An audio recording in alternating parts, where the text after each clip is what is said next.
Thank you, everyone. Hi, everyone. Thank you for joining us today. As you can see on the screen, so we have this stellar lineup of panelists. So I'll just give a brief introduction to the webinar, and each of the panelists will have like 10 minutes to present, and then we'll have like the 20 minutes for a guided discussion, incorporating the audience question. And at the end, we will just quickly wrap up in 5 minutes. So I'll introduce myself. I'm Daniel Jimenez, one of the CGIAR scientists working in the Digital Innovation Initiative. And I'm lucky enough to be the leader of a work package that is focused on using digital tools for monitoring food systems. So we basically take advantage in this work package of the ongoing transformation and digital transformation in agriculture that kind of enables to collect more than just aggregated information for certain regions or particular periods of time. So that used to be called like information that was limited in both time and space. And nowadays we know that we can count on these digital tools to have more accurate information. So we can more accurately identify patterns or understand trends in the data, and have the ability to predict, not only to make a description of the data or to run a diagnosis of the data, but also to predict and create, for example, early warning systems in regions of the world where traditional sources of information are, scarce or are lacking. And those are precisely the regions where we work, as the CGIAR, we work in the global south, in the developing world. And why is this important? Because this type of information, disaggregated information in both space and time, is crucial to provide stakeholders of the agri-food systems in those geographies to count on a more accurate and solid understanding of what is happening in these systems. So as I said before, get ready, buckle up, because we're hosting our very first webinar on the monitoring of food systems. And as I said before, we have this amazing stellar lineup of panelists that will take us to a journey to Colombia, Rwanda, Guatemala, Central Africa, where they have kind of unleashed the power of digital tools like phone surveys, web platforms, remote sensing data, coupled with ground truth data, and all of that to monitor and analyze and inform stakeholders about this, or provide some insights on the agri-food systems. So I'll stop there. Let's get started, and I hand over to our first speaker, Gustavo Garcia. And I have to say, Gustavo, that every time we look at the work that has been done by University of Twente, we are just, like blown away, because we are like, seriously, that data actually exists.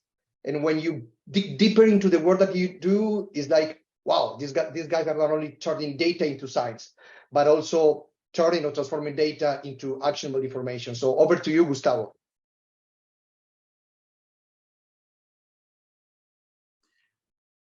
Hello, everybody, and thanks, Daniel. Nice seeing you all. Let me share my screen so I can start the presentation.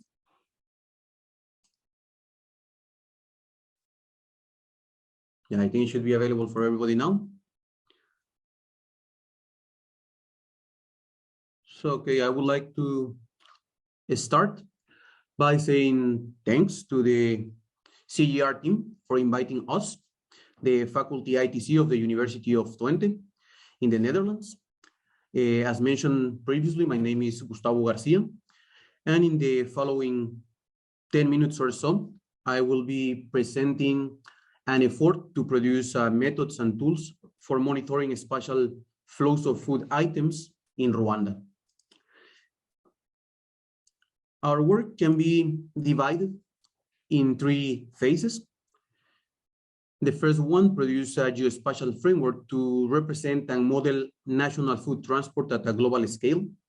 This work is actually published as an FAO technical study entitled The Resilience of Domestic Transport Networks in the Context of Food Security. And this addresses the research gap of the vulnerability of food flows due to the potential shocks to physical transport and networks.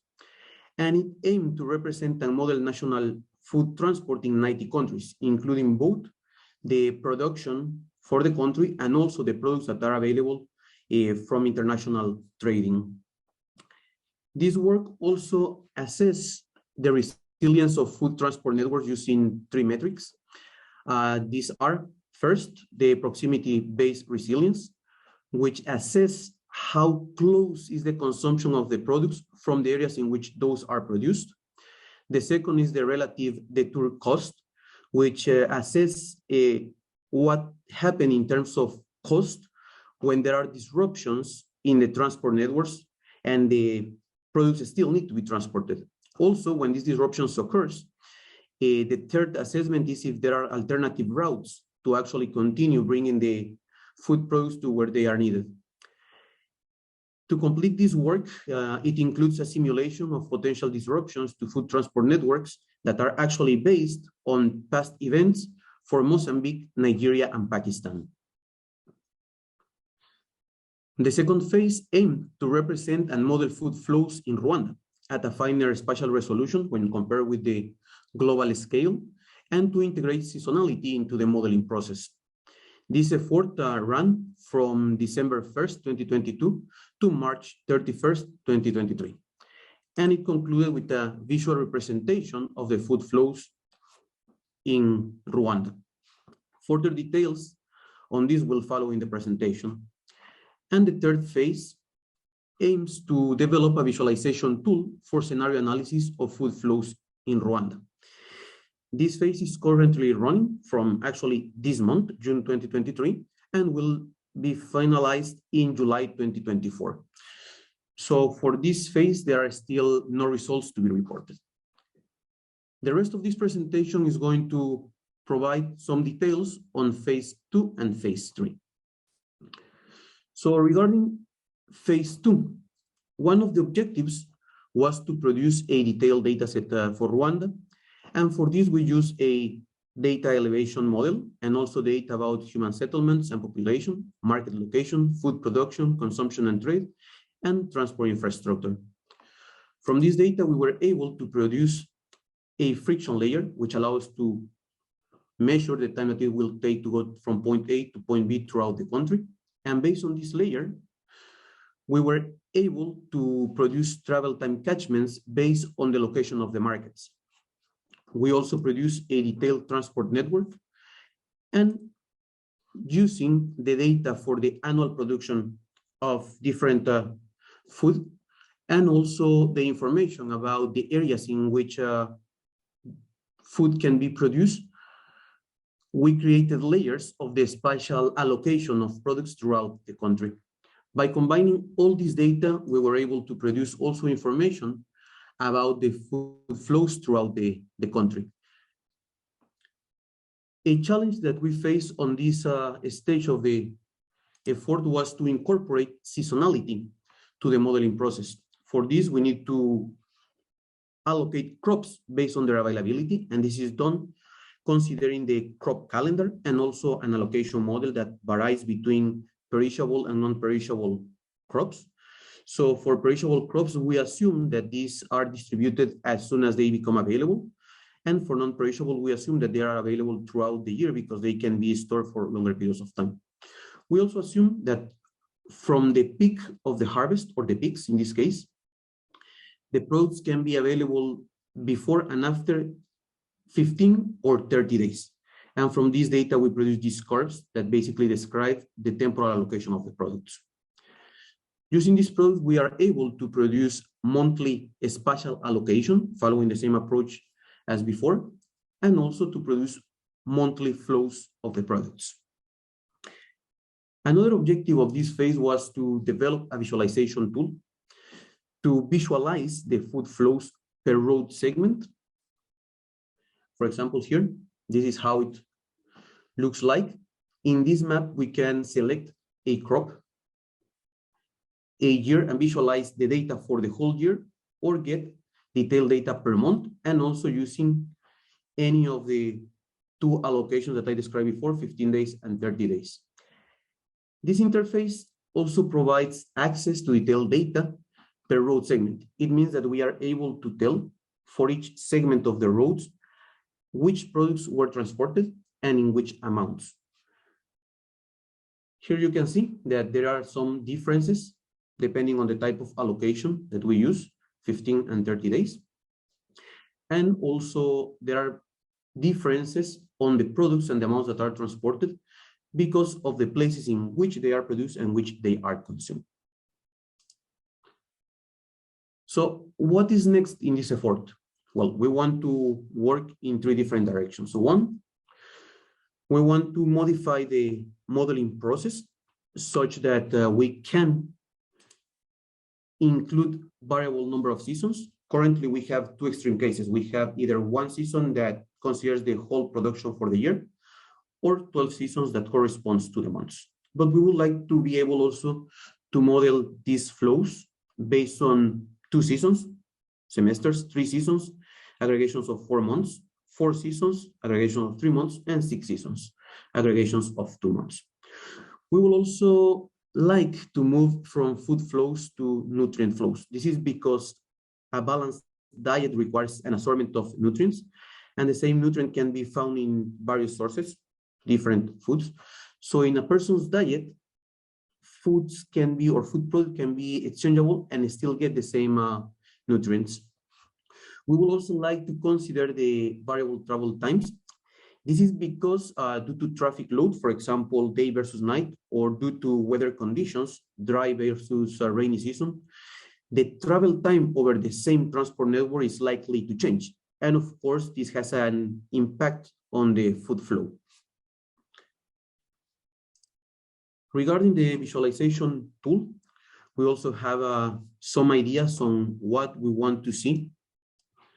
And in this case, we would like to include multiple coordinated views and interaction tools, which are the foundation for visual analytics and to enable interactive data analysis, which we think might lead to a deeper understanding of the food flow and the risks that the food system faces. We would also like to provide some support for collaborative analysis such that stakeholders can exchange messages, for example, or can annotate the different charts and the food flows to gain a deeper understanding of the dynamics of the system. And the combination of these 2 components, we would like to improve in such a way that we can assess what-if scenarios.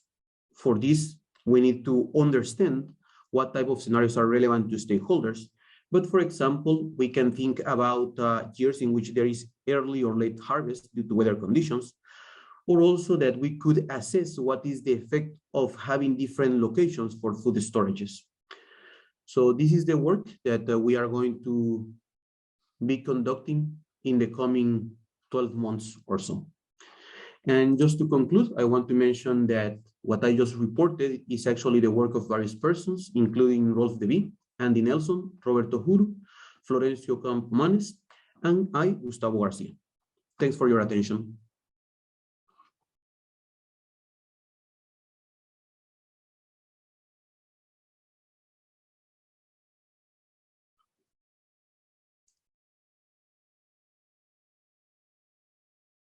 Thank you very much, Gustavo. Thank you, Gustavo. Sorry, I'm just taking some notes for the wrap up. Sorry about that. Okay, thank you, Gustavo. Great presentation. So now let me introduce Johana.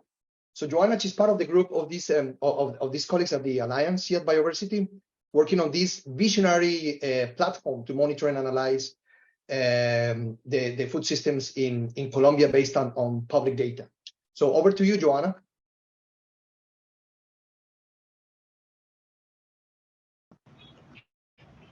Thank you, Daniel.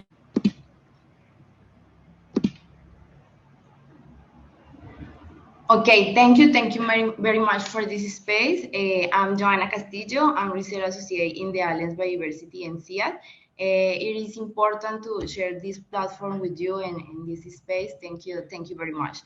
Okay, PlaSA Colombia. PlaSA is an acronym, a platform of the food system in Colombia. It is an initiative by Alliance Bioversity-CIAT and was born the last year in October and has been operating with the support of the different partners.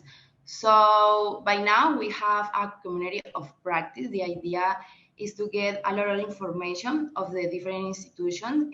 This is the community practice of the different institutions, for example, the private sector, public sector, academic sector. And the idea with this community is to keep this platform in the future. So this platform to report, monitor, and analyze what is happening with the food supply, nutrition, and climate change system in Colombia. So in this slide, you can find the QR. If you know about this platform, you read this QR. So this platform helps the different actors of the food system in Colombia in decision making. And give signals to the market or the management of the components of the system. So PlaSA respond these questions because the idea is offer information and analysis tool of the different components of the food system, no? Because usually these components are very complex. So for example, in this case, we want to respond with this platform. What does the data tell us about Colombia's food system? How much does the food data supplies the country's main series travel? And how can we identify climate change impacts on the food supply networks? So in this case, how to optimize the functionality of the food system, no? Okay, in this slide, you can find the different boards. By now, PlaSA Colombia has 11 boards about the different components of the food system. For example, food supply, food production, food system impacts, and the different components. The data for the dashboard have been taken from public sources and have been analyzed together with the partners, no? Because the idea with this board is to tag a narrative and to explain what happened with the food system, the EC4, no? Because that board has an easy illustration to understand the different components of the food supply. So in this case, you can find information about the supply and kilometers of food travels. You can find information about the evolution of food supply and kilometers travel. What is the food mobilization, the different routes and the different types of vehicle, what is the distribution of livestock in Colombia, or for example, in this case, we have different stories in Colombia, and for example, the different cost of the diet in a specific city in Cali, Colombia, and other story is the different public policies of agri-food system. So this is an example that you find in the platform. In this board, you can see how much travels around Colombia and how many tons travel within Colombia. So the information in this board is by municipality and group of food. And for example, in this case, in 2022, food travel 555 kilometers to supply Barranquilla, and with 458,000 tons. So other point that you find in this board is that the 11.3% come from the same department and 7.6% come from the same municipality. In this case, we have 2 cities, but if you want to know what happened with the other cities, you can find this in this board, because the idea is to offer information about the different municipalities and the different information. Yeah, disaggregate this information is necessary to understand what happened with the food system in Colombia. So other board is this. In this board, you can find information the same by municipalities, departments, and the group of food. So in this board shows the equivalent amount in tons of greenhouse gases generated by transported food in Colombia. So for example, in 2022, for every ton of food transported, 0.4 tons of greenhouse gases carbon dioxide equivalent were emitted. This information since 2018 to 2022. The idea is to get Obland information and to Obland SGR this information. And for example, in this case, in 2022, 72 million tons of food were mobilized, generating 33 million tons of greenhouse gases equivalent carbon dioxide emission. So this is other board. In this case, this board, you can see the 3 different diets, substance diet, nutrition diet, and healthy diet. And you can see the cost for each diet per 100 kilocalories per day. This study was done for a city in Colombia, in specific in Cali, Colombia, but the idea is to replicate in other places, in other regions, and it's great that it's possible to replicate this study in other countries. Now, you can find information of the different components that you need to make this diet. So, okay, PlaSA Colombia has different uses. For example, this is a case study of a natural event that happened recently in Colombia, and specific in January. We analyzed the impact it had on the food system to have a better understanding, because the idea is to use this information, these databases, and to make different studies and analysis to try to understand what happened with the different components in the food system in Colombia. This is an example to use this platform because we have a lot of information, and this information is the easy form in the platform. So, okay, what is a platform like PlaSA Colombia important? We think that this tool will allow simplifying complexity for decision makers. In this case, transfer data into understandable and easy to interpret elements, because usually in Colombia there are information. There are information in the different institutions, in the different regions, but the problem is that that information is not easy to analyze, because there are in a big data, and sometimes it's difficult to understand the specific data, no? So the idea is to tell what is the narrative behind that data and to share the different analysis. So other good point is integrate the different authors that generate this joint information in actions, identifying disjunctions or point of tensions, and entabling narratives and support the interpretation of key aspects, and disseminate action and progress of the system. So it's necessary to offer this information because this is real information. And other good point is anticipate and manage the handling of potential system crisis. So this is a beautiful project, and the idea is to keep this project in the future.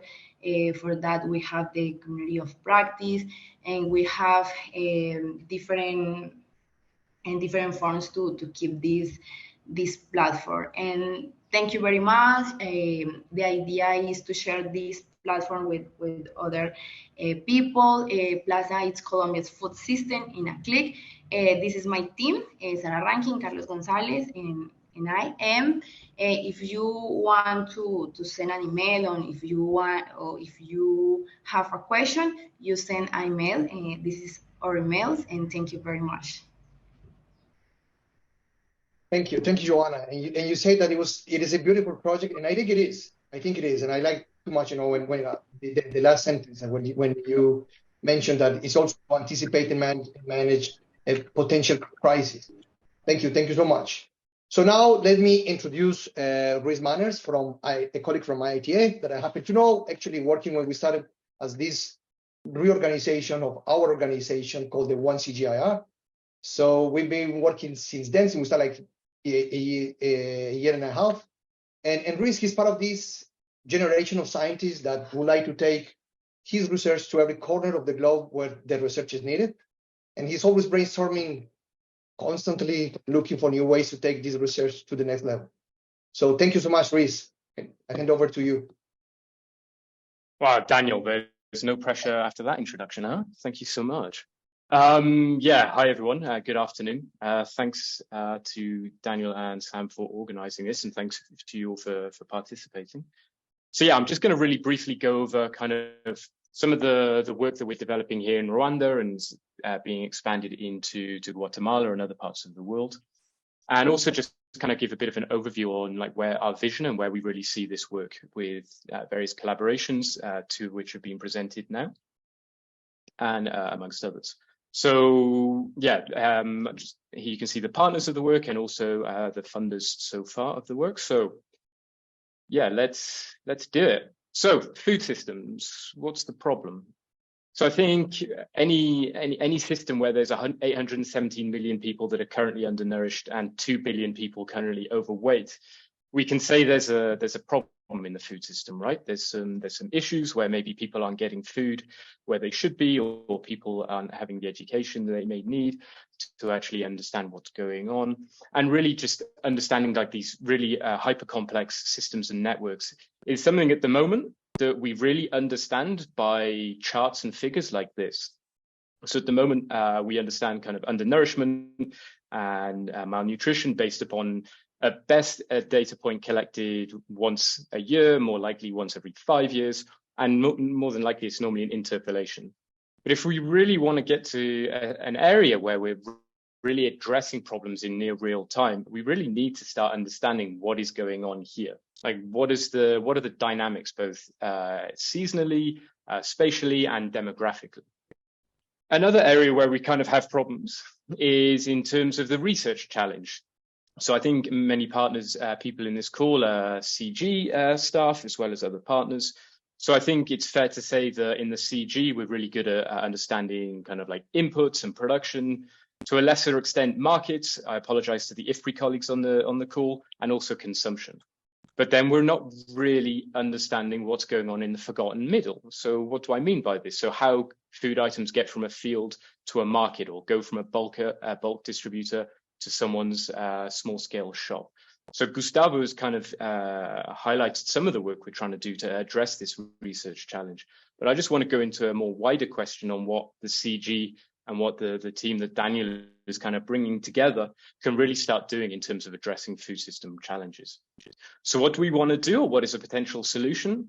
Is we really want to get to a point where we can supply decision makers with tools, multiple, for near real-time monitoring, looking in the future for predictive analytics, and actually providing proven tailored interventions to these decision makers to actually support their work.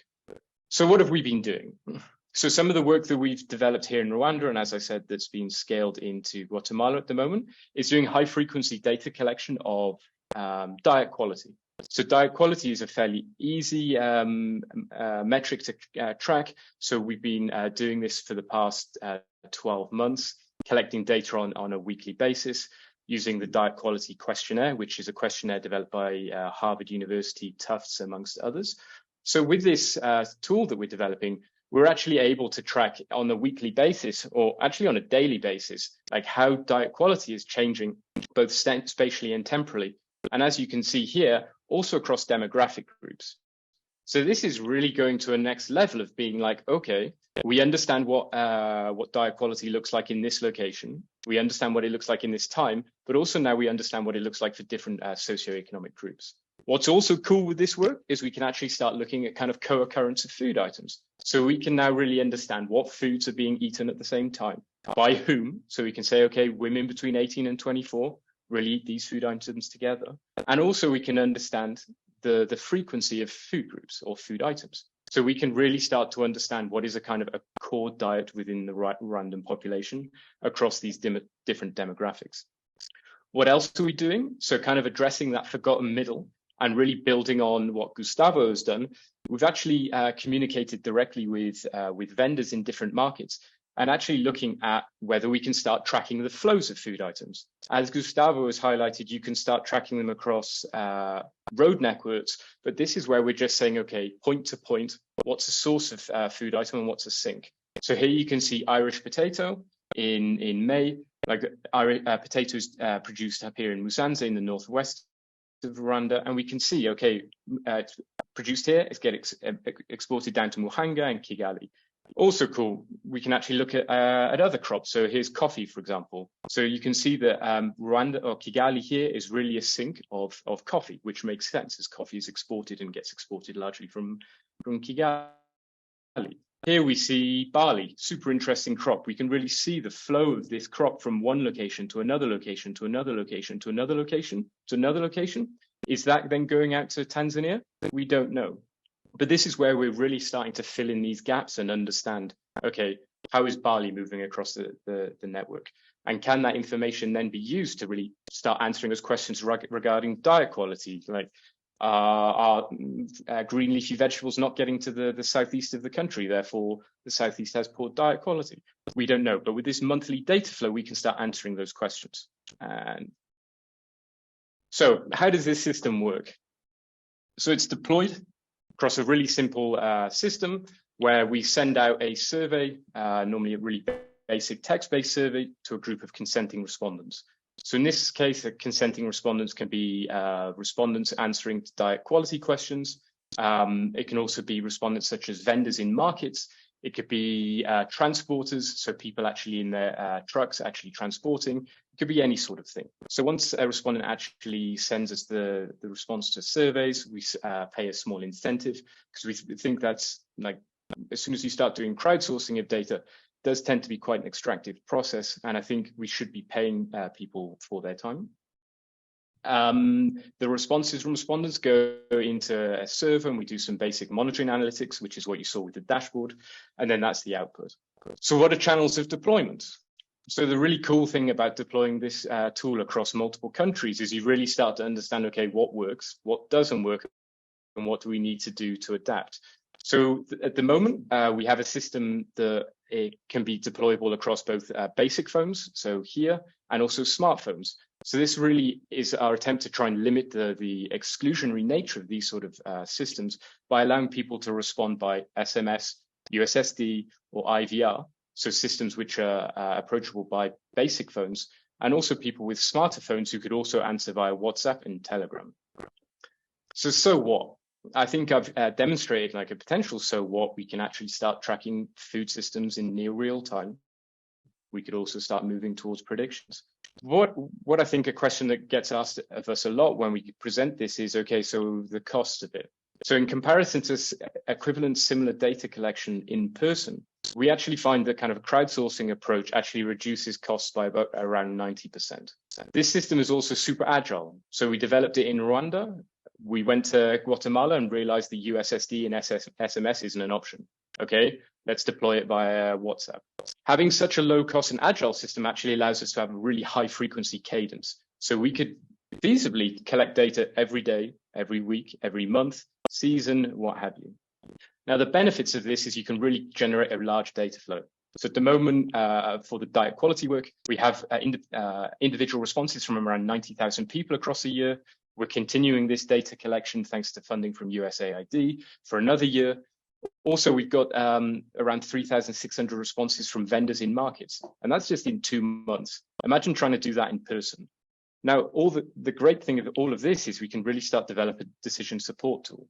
So you can start monitoring different sections of the food system independently, and then start aggregating these data in aggregate to start analyzing, okay, what is actually driving diet quality? Is it a lack of access because a road system isn't good enough? Is it a lack of, is it the prices are too high because transporting from the northwest to the northeast is too inefficient? These are all questions we need to ask. So this is the next step of what we're looking at, is actually intervention mapping. So with our data set, we could actually turn around and say, okay, we know that women of the age 18 to 24 during the period April to July have really poor diet quality in this region of the country. An alternative problem is, okay, in the northwest of the region of Rwanda, we have limited green leafy vegetables in December and February. So what potentially could be a way of addressing this? So working with the team from the scaling department of the CGIAR and the results dashboard, we really think we can leverage off the CGIAR's 60 years of history on proven interventions to start saying, okay, based upon a problem, we can start developing a portfolio of interventions or innovations which can potentially address them. Now, this could be small scale, from simply just providing biofortified seeds, or big scale in actually saying, okay, this road network here needs an investment of like 10, 20 million, but it's going to be far more efficient in the long term to actually address some of the diet quality or malnutrition issues. Now, finally, just one more slide. I know I've gone over time, so I apologize. So next steps. So geographically, we're going to start deploying in Guatemala, fully deploy in Guatemala next year. We've started doing some work there. We're going to start partial deployment in Kenya towards Q4. Now, methodologically, important question we always get asked. Yeah, so crowdsourcing data, not very good. I always push back on that. There's always this assumption that we go into someone's house, we collect information face to face, that this is kind of a gold standard of data. But the biases induced by having an enumerator in your house, especially with something as sensitive as food and nutrition data, is really stark. So we're actually going to validate the quality of crowdsourcing versus in-person data collection. We're going to start working with potentially with a partner to move towards kind of prediction testing and analysis, and also really bringing the human-centered design improvements to the system as a whole. And then in terms of content, we're going to start embedding a cost of healthy diet monitoring. So costing in every location in every district in Rwanda, the cost of a healthy diet every month, and also potentially start look at including satellite imagery of vehicle density around markets, to use that as another proxy of the flows of different different items across markets. So yeah, thank you so much. Feel free to reach out to me by email, and yeah, I'll hand over to Sam and Daniel. Thank you so much, Rhys. Look, we've been doing an amazing job, like handling the time, right? We have exactly we are on the schedule. So now Sam is going to lead the Q&A session. Thank you, guys. Thank you for the presentations. Thank you, Daniel. So a reminder that if you have any questions which you want to be incorporated into this discussion, please put them into the Q&A box at the bottom, or maybe it'll be a specific question and we can answer you directly. So thank you, everybody, for your great presentations. I think as well as the work being interesting, one thing which is really key for me is you've shown these aren't just research dreams, they aren't just pipe dreams. It's really possible. You can see it in some cases. It's already being applied to events as they happen. So my first question is regarding, well, if we have these food system monitoring systems, these platforms available to policymakers, to researchers, to citizens, to farmers, what does that mean for, especially for low and middle income countries? What would be the impact in these settings? So in the same order of speakers, Gustavo, do you have any thoughts on what's the meaning of these systems being available? Yes, thank you.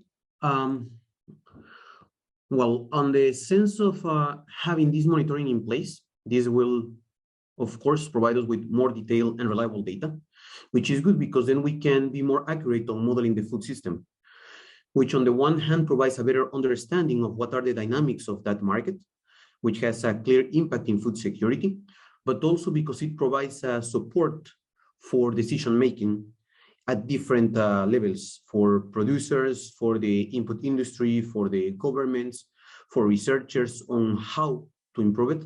And for example, I can think that having the right systems in place can help on knowing where food is produced, where it is needed, and then to reduce the waste of food. That is one of the big issues. Sometimes it's not about the amount of food that is available, but about where it is available. And by reducing this, we can solve a lot of the problems that are currently pressing. Also, I think one of the important things is that we would be able to do better decisions regarding where the food should be processed to produce byproducts or processed products, and also where we can locate the food storages so we can make sure that the food is available where it's needed at the right time. So I think there are a lot of impacts that this will create if we get to have an actual monitoring of food markets in place realized. Thank you, Gustavo. And over to you, Johana. I mean, PlaSA Colombia, it's live. You can go visit the website. I put the link there in the chat for people to visit. What's the importance of having these systems and that you've already seen in Colombia?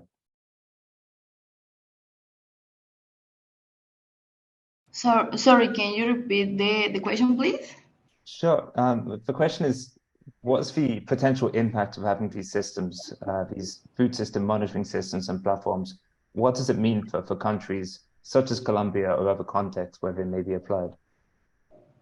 Yeah, the idea with this platform is to share different information, because the food system sometimes it's very complex, and the idea is to understand what happened with the different components. And the idea with this is to make easy info, because sometimes it's difficult to understand the big data. So the idea is to can replicate this platform in other places, because we have the methodology and the different steps to build this platform. And I think that this platform, it is important because it's free. The information is public.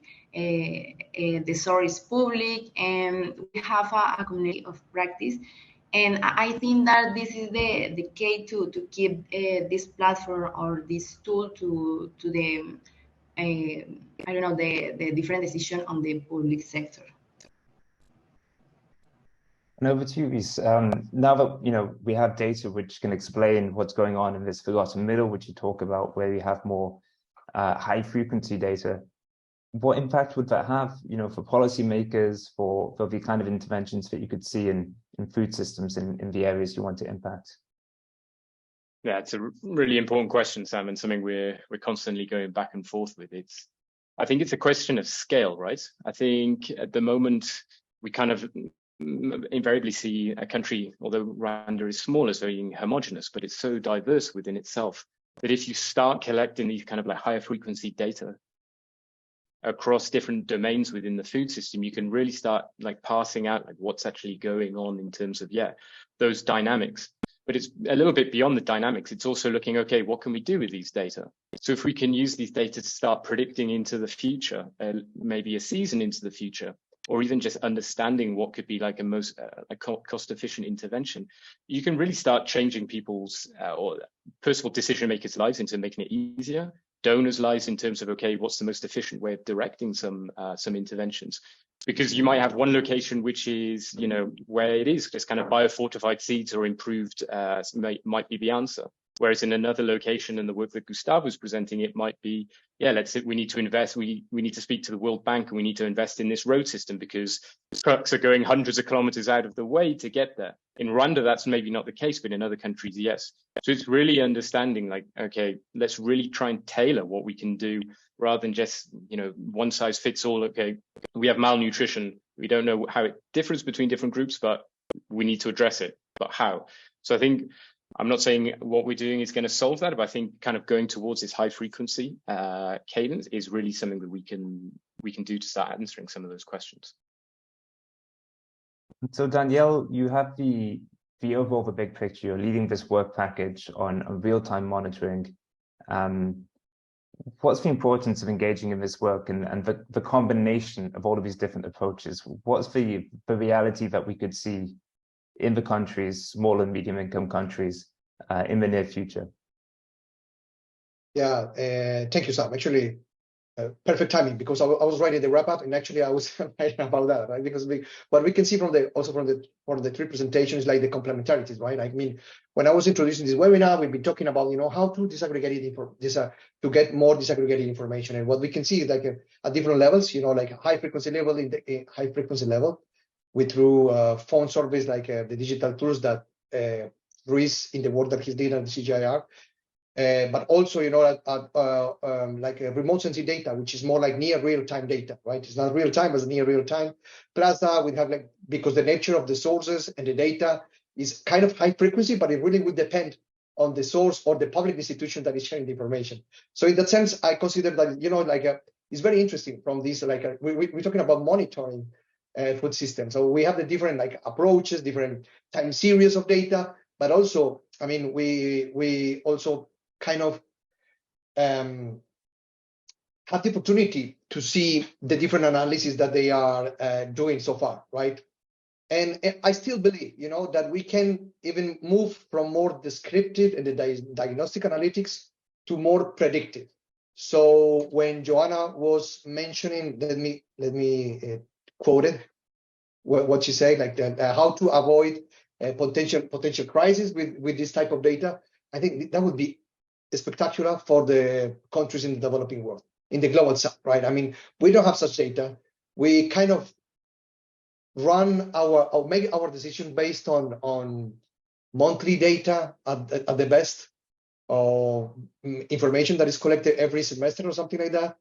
And now we have this opportunity to really like provide more accurate and disaggregated information in analytics to make much more informed decisions. And as I said in the introduction of the webinar, like a more solid understanding of the food systems.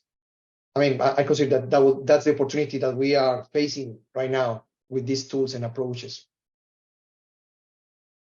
And so these are all, you know, that technological approaches. There's a lot of developments recently which have made these tools and these platforms, these approaches possible. In each of the contexts in which you're working, what do you think are the main developments which have made this possible now when it wasn't in the past? And also, what challenges do you think are still to be overcome to advance this work further? So over to you, Gustavo, especially in the Central Africa context. Okay, thank you. Well, there are many challenges that need to be overcome. And yeah, I think in most cases, we can talk about different perspectives. One is the perspective specifically on the data availability. In some cases, the data just doesn't exist. In other cases, it's not of the desired quality, or we just don't know the quality of the data and how reliable it is. And in other cases, it can be the case that the data owners are not willing to openly share the data with others so that we can actually make use of it to produce products that can be used for decision making or to better understand the food system. It is also in some cases that the data exists, but they are not standardized. So there is already I have one example that already occurred with us in the second phase of the project, and is that we were trying to assess whether we could transfer what we were doing in Rwanda to Guatemala. And while the data was available, the data was not comparable. It was completely different. So there was a need for different processes to actually make the data suitable to be used in our project. Also, the level of detail was different. And this creates somehow an extra load of work, or extra steps, or extra requirements from us to actually be able to bring value from the data. So there are these challenges when it comes to the data itself. Also, I feel that, for example, what Rhys is doing is very interesting, collecting the data from the actual markets that can really improve the way in which we can understand the food system. But I'm wondering whether all the countries will be as open as in this case has been with Rwanda and with Guatemala and the other efforts to actually allow people to collect data at that level of detail. Perhaps there are interests that conflicts with this, and that of course presents a problem and blocks all these initiatives. And of course we can, I don't want to consume too much time, but we can also talk from the side of the funding, the partnerships, the engagement, the outreach, and many other perspectives in which we find challenges that need to be solved in order to actually materialize these efforts that we are doing currently. And Johana, you mentioned, I think, that you have the ambition to also take PlaSA Colombia maybe to another context. Is there anything specific to the context in Colombia which made your solution possible? And what do you think of the challenges maybe to moving that system or applying that approach to another country? Yeah, I think that this is a big challenge because I think that the big challenge is to engage the policymakers and promote the utilization of these tools. So it is important to emphasize the value of the information and they provide for informed decision making. So sometimes we have the tool and it's a beautiful tool, but the problem is engage the policymakers. So I agree with Gustavo. I think that the other challenges, for example, in Colombia, the same. And there are a lot of information about the food system. It's beautiful information, but sometimes this information is stored in a large databases and can usually it's complex to access or analysis this information. I think that is the challenges in Colombia. Yeah, and we sent to you, there's a few questions here in the Q&A which are relevant to you about other data sources which were maybe available, from the Ministry of Agriculture in Rwanda. Also, there's a question from Rolf about, how important it is to really understand the timing of his food and system information to understand the subtle effects. So with all of that in mind, what do you think are the challenges going forward, to apply your approach in other contexts and maybe account for those other data sources? Yeah, thanks, Sam. Give me like 5 questions in one. Appreciate it. Yeah, I think in terms of challenges, yeah, I completely agree with what both Gustavo and Johana have said. That, yeah, I think first of all, we need to be agile and adaptive. Like, let's not throw a tool at a problem. Let's look at the problem and adapt the tool to that problem, right? Because this is something that I think we found, like, from the work in Rwanda, we just like, yeah, we can just deploy it elsewhere. But no, we need to like go to a country and really understand what's going on. And I think fundamentally, this is where I think our work is really standing out, is just having the human-centered design work there front and center. So not only just in terms of the tool itself, but the users. Who are the users? Is it the respondent, but also is it the ministries? Is it the governments? Like, how are they going to use it? What data do they need? How do they need it? So that's also addressing Gustavo's question in terms of data standardization. I think something that I really want to flag as well from Gustavo is also the sustainability. Like, we've all seen like these amazing tools that kind of get developed and then just die on the vine because they're too expensive and there's no one to continue using them after we leave. So that's what we're really trying to do, is develop a system which is low cost and easy to maintain, so that it can be embedded into a local system and deployed if and when necessary. Like, we're not saying you should be collecting quality data every week or every month, but if you baseline data, you can deploy the system, collect the data and move forward. So I think that's probably what some of the challenges is.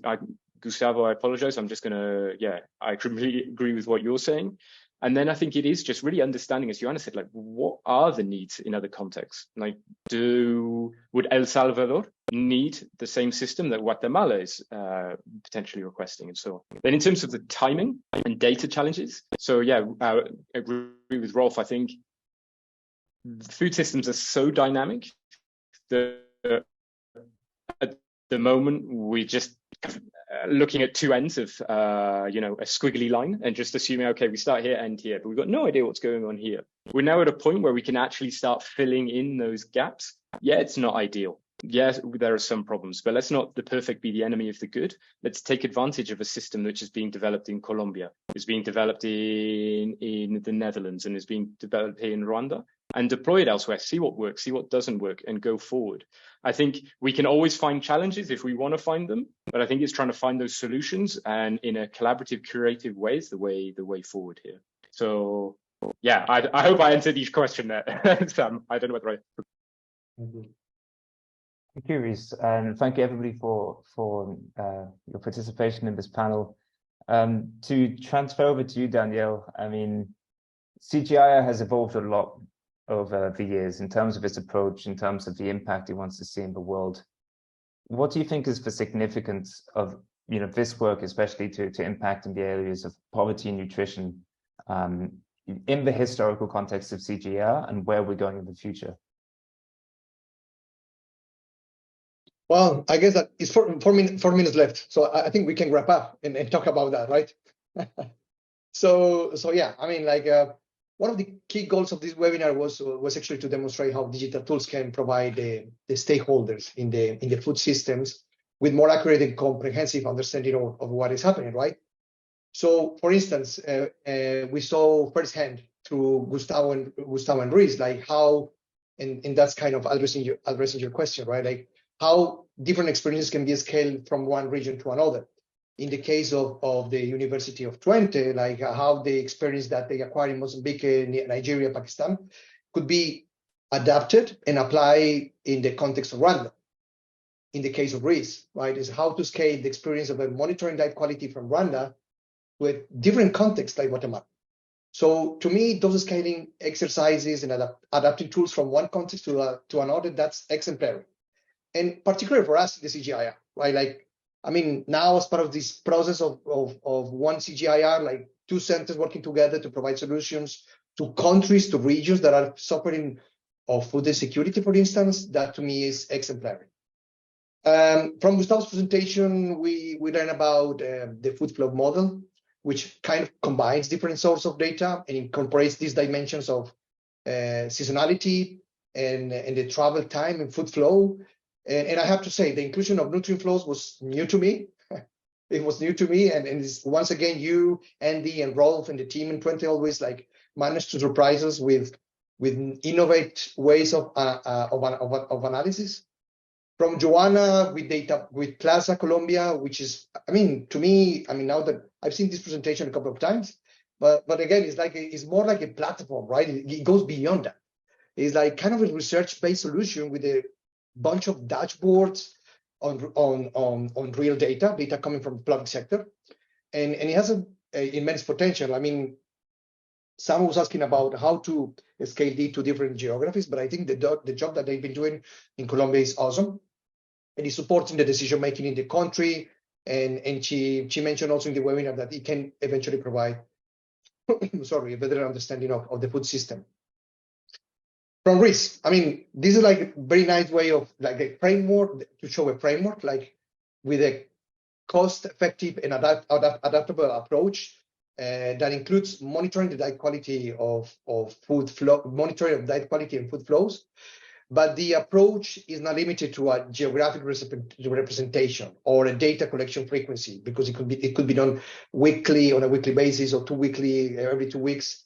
And additionally, it incorporates this system of, at the framework, what he highlighted as the human-centered design. And I have to say that is key. I'm very close to this work, and when we were working in Guatemala, that was like very important for us to understand who are the end users of the tool, to understand, because I have the experience of working with these digital tools for more than 10 years, and the questions that we ask from the human-centered design perspective questions that we're asking right now were questions that we ask at the end of the digital innovation. So that is kind of key. And last but not least, from the 3 presentations, we saw the complementarities into the tools, as I said before, in topics like transportation, emission, but also in the frequency of the data and the analytical approaches. And I mean, those are only opportunities because it means that we keep joining efforts to provide the stakeholders of the agri-food system with more solid information of what is happening in the food systems.